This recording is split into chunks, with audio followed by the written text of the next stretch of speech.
经过了一次的跳票呢，这款卡版的 MG 的 Zeta 终于是来到了我们的面前。虽然我也知道早先的一个台湾的 UP 去年就已经做过了关于这款卡版 Z 高达的评测视频了，但是模型这个东西嘛，始终还是要拿到自己手里边才能知道具体表现如何。那么这一期呢，咱们就来看看这款热热乎乎的 MG 通贩 Zeta 高达玩卡，同时呢，咱们也聊一点不太一样的一些我个人的观点。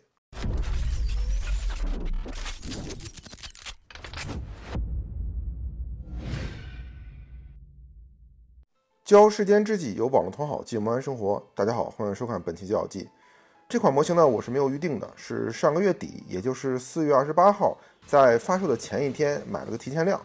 本来说是1号发货，没想到1号呢已经送到我手上了，说明呢货源是充足的。接下来呢就是拖延症爆发的3天。其实总拼装时长按照我个人的拼装习惯，大概也就是6-7个小时的样子。拼装感受呢跟 2.0 确实不一样。这次由于补色几乎是完全的零件分色，并且也照顾到了变形的缘故，因此很多部位的零件是非常细碎的。比如说头部就分出了这么多零件，这着实让我惊讶了一把。板件方面呢，依然是近几年卡板模型所使用的那种标准的塑料材质，也就是一种相对偏软但韧性方面还凑合的一种塑料。因此呢，最终的整体强度方面，相信不用过多的质疑了。肯定比 2.0 强。时间方面呢，我们可以看出是去年设计的，但是生产日期是今年的3月份。板件方面在分色这一块也给出了类似于卡版 ZZ 那样的预喷涂银色，说白了就是打开盒子扑面而来的一股子卡 ZZ 的味儿。当然呢，这股味儿主要是来自于板件方面的颜色以及质感。在这里呢，我也拿出我的 ZZ 来对比一下，就一目了然了。只不过我的卡板 ZZ 中的红色和骨架我是喷过漆，并且还做过质感区分的，所以呢，同好们在这里自行忽略就好。而看到卡版的 ZZ， 我就在想，会不会这次的卡 Z 也会出一个类似于我这款 ZZ 的这种动画涂装的这个版本，然后再圈上一波钱呢？我们拭目以待，毕设的骚操作吧。拼装完成之后呢，咱们首先来说说外形方面。卡 Z 的外形很明显能看出是比例方面做了很多调整，头部缩小了一些，并且腰线提高了，大腿的根关节呢也相应的上移了一些，使得身体看上去要比 2.0 更加壮实，也更加紧凑了。腿部这次呢是将小腿加长了，这也就是我一直吐槽风铃矮的那个点，就是小腿短。而这次卡 Z 小腿的加长，就让整部机体在高度不变的情况下，使得整个腿部的线条看起来更加修长了。并且脚部和背包的缩小也会使得在一体性上看起来会更为整体。当然我知道背包的变小一定会有很多同好吐槽，我觉得怎么说呢，要看整体的审美上的取舍吧，毕竟审美这玩意儿嘛，见仁见智，对吧？如果真让我说这次的改动中有什么我接受不了的，就是这个扁平且下坠的胸部，我很不喜欢。整部机体的强度呢，确实让我眼前一亮，很扎实。这里呢，我虽然没有 Z 高达的 2.0， 但是咱们有红蛇跟黄狼啊，尤其是黄狼跟 Z 高达的外形相似度很高，并且也是 2.0 Z 高达的骨架和变形设计。这里呢，我们就能很明显的看出来，红蛇跟黄狼的强度是比较松散的，尤其是腰、胯和腿部，站立的话虚位比较大。再看卡 Z 的强度就紧实很多了，甚至我们可以拿着卡 Z 的一条腿来测试空中躺尸的强度。反观红蛇跟黄狼就不太行了，基本上过了30度就不举了，这一点呢是一定要给出好评的。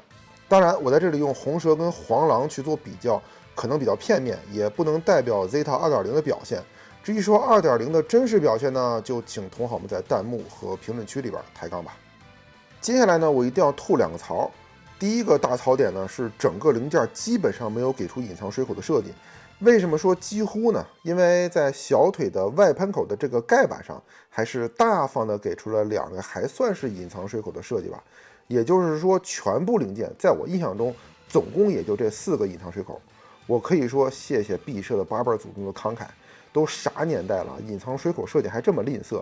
毕竟这种设计20年前发售的 PG 的 MK2 上就已经给出了，20年了，这种技术都已经下放到 R 级了。MG 的产品线的隐藏水口设计还是少得可怜，活该你 MG 事业部这一年被骂。再一个槽点呢，就是我个人的中奖了，不过也代表着封装和材料强度上的一些问题，也就是这里，零件上明显的变形，并且无法修复。我尝试了往回掰了掰，以失败告终。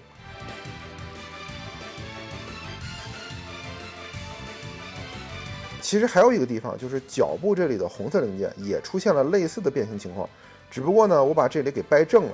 这种零件变形的情况，我玩了40-50个万代的模型了，还是第一次遇到。小臂的这种变形的零件嘛，也就只能在未来等待买补件了。可动和变形方面呢，我相信大家都已经把那几个大 UP 主的视频都看烂了，我在这里呢就不做详细的评测了，毕竟论热乎视频，我肯定是热乎不过人家的。当然呢，我在这里也就零零星星的说说我自己的感受。首先是可动性方面，头部这次的可动可谓是给出了相当大的空间，只不过这种砍头式的设计实在是让人无法接受，这得是什么样的 pose 才能用到如此夸张的可动幅度啊？上身的左右侧摆幅度呢，这次卡版的 Z 高达给出的还是不错的，由胸部和腰部2个关节来配合完成，可以得到不错的可动空间。但是腰部的左右转动就差很多意思了。我觉得既然能在变形方面做到腰胯分离的设计，那腰部的转动幅度应该适当的给大一些才对。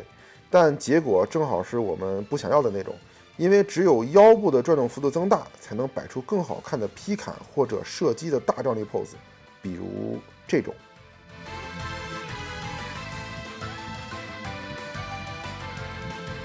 手臂部分的整体可动呢，没得说，甚至还加入了小臂一段这种幅度的可动机构设计，好评。但是肩部这里呢，连接处虽然知道没有太大问题，但是由于关节的紧实度比较高，因此还是会感觉有断桩的风险存在。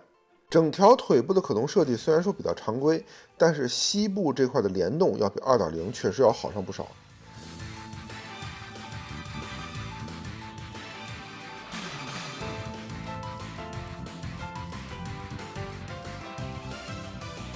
背包这里呢就不过多的说了，我个人给个差评。每一侧的背包呢只是靠一个3轴的连接桩来搭载，比 2.0 还有一个固定锁止机构来说，这次的设计可谓是退步了才对。而这个滑动设计，谁来解释一下？这么细这么薄的一个设计，稍不留神就会有断掉的风险。在这里呢，我也提醒各位同好，背包的位置的调整一定要小心、小心再小心，不然哭都来不及。最后呢，就是变形这一块了。其实我在写文案的时候就在想，要不要说变形这一块？毕竟呢，头部的 UP 主们都已经说得非常详细了，而且其实变形这一块本身 Zeta 的机体设计大家都已经轻车熟路了。那么呢，我在这里就来补充一下我个人认为应该注意的一些和我想吐槽的一些点。那么咱们就一边变形一边说。首先我想说的是下臂这里。本身呢，这里的小臂的伸缩的设计，我认为是挺好的，只不过这里的滑动机构的连接方式只有一个柱状的连接桩作为固定，因此同好们在拉出的时候需要小心一下，大力是真的容易出奇迹的，别到时候追悔莫及就行。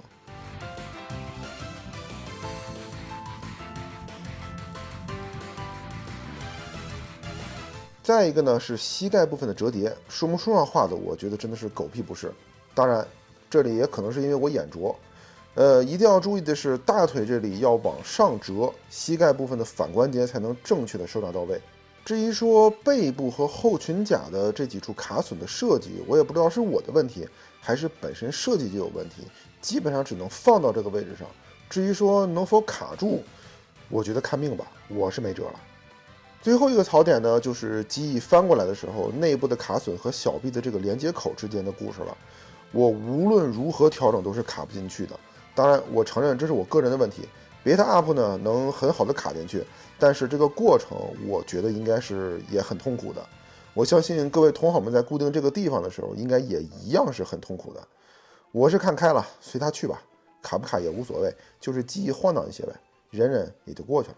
洋洋洒洒叨逼了这么多，总算可以总结一下了。这款卡版的 Zeta 高达呢，我个人觉得还可以，从里到外呢基本都是新规。毕竟呢，一个废弃的零件都没有。虽说这款产品一定会成为年度模型的结论，还为时尚早。但是 MG 这些年不争气的事业部也算是给人们交出了一份相对还不错的答卷吧。不过现在这个首发季破发的情况来看呢，我觉得很多玩家还是不买账的。但是我个人的意见是推荐，至少我推荐像我一样没有 Zeta 2.0 的同好可以补齐一个还算不错的 Zeta 高达。好了，这一期的教技呢，我们就聊到这里。如果同好们觉得我的内容做的还不错呢，麻烦点赞、收藏、加关注，一键3连，给我一个大大的鼓励和继续制作下去的动力。那么感谢收看本期的教技机体评测，我是评测员 D，我们下期再见。